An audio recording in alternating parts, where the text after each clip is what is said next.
நன்றி சொல்லி துதி பாடி உம்மை மனதார தொழுகிறேன். நீங்க இல்லாம வாழ முடியாதையா, உங்க கிருபை இல்லாம வாழ தெரியாதையா. இயேசுவே என் எஜமானரே, நேசரே, என் துணையாளரே. கர்த்தருடைய பரிசுத்த நாமத்திற்கு ஸ்தோத்திரம். கடந்த மாதம் பிப்ரவரி மாதம் 16ஆம் தேதி என் மகனுக்கு காய்ச்சல் வந்தது. 12 நாள் தொடர்ந்து காய்ச்சல். ஆஸ்பத்திரி போயிட்டே இருந்தேன், டெஸ்ட் எடுத்தோம், எல்லா டெஸ்ட்டும் எடுத்துகிட்டே இருந்தேன். ஆனால் அப்போ ஆண்டவர் வாக்கு கொடுத்தார், எகிப்தியருக்கு வரப்பண்ண வியாதிகளில் ஒன்றையும் வரப்பண்ணேன்னு சொன்னார். அந்த வார்த்தையின்படி எந்த காய்ச்சலும் இல்லை. டெங்கு, டைஃபாய்டு, மலேரியா எல்லாம் பிளட் டெஸ்ட் எடுத்தோம், இல்லை. ஆனாலும் காய்ச்சல் 12 நாள் தொடர்ந்து இருந்துகிட்டே இருந்தது. ரொம்ப பயம். அந்த நேரத்தில் தான் ஆண்டவர் என்ன செய்யன்னு ரொம்ப பயத்தில் இருந்தேன்.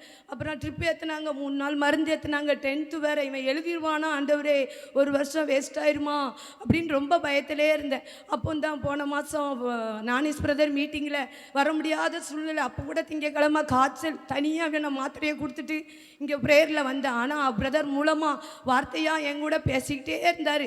அந்த வார்த்தையெல்லாம் பிடிச்சி ஜோம் பண்ணிக்கிட்டே இருந்தேன். வீட்டுக்கு போனால் காய்ச்சல் அடிக்கும், ஆனால் அந்த விசுவாசம் குறைஞ்சிரும். ஆண்டவரே இப்படி தானே வார்த்தையை கொடுத்தீங்க, மறுபடியும் காய்ச்சல் அடிக்க. அப்போ அக்கா தங்கச்சி எல்லாம் சொல்லுவாங்க, நீ சோர்ந்து போகாத, பயப்படாத, ஜோம் பண்ணு. அப்போ நான் பைபிள் அவங்ககிட்ட உட்காந்து படிச்சுட்டே இருப்பேன். ராத்திரியில் முதல் சாமத்தில் எழுந்து கூப்பிடு அப்படின்னு ஆண்டவர் வார்த்தையை கொடுத்தார்.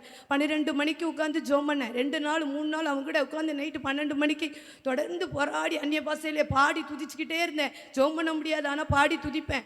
ஜோம் பண்ணிகிட்டே அதுக்கப்புறம் தான் ஆண்டவர் அந்த நேரத்தில் வார்த்தையை கொடுத்தாரு. ஆவியானவர் என்னோடு பேசினார், நீ இப்போ எனக்கு சாட்சி சொல்லுவியா அப்படின்னு. நான் டெஸ்ட் எழுதி முடிச்சப்பறம் நீ சாட்சி சொல்லுவியான்னு ஆண்டவர் என்னோட இடைப்பட்டார். அப்போ நான் சொன்னேன், எக்ஸாம் ரிசல்ட் வந்தால் தான் எல்லோரும் சாட்சி சொல்லுவாங்க, இப்போ எப்படி ஆண்டவரே நான் சொல்லுவேன், 10th தானே, எல்லோரும் சிரிப்பாங்களே அப்படிலாம் நினச்சேன். இல்லை நீ சொல்லணும் அப்படின்னு சொன்ன பிறகு அப்போ நான் சொன்னேன், என் மகனுக்கு காய்ச்சல் போகணுன்னா நான் சொல்லிடுவேன் ஆண்டவரே, வெக்கப்படாமல் நான் சொல்லுவேன், உங்கள் நாமத்தை மகிமைப்படுத்துவேன்.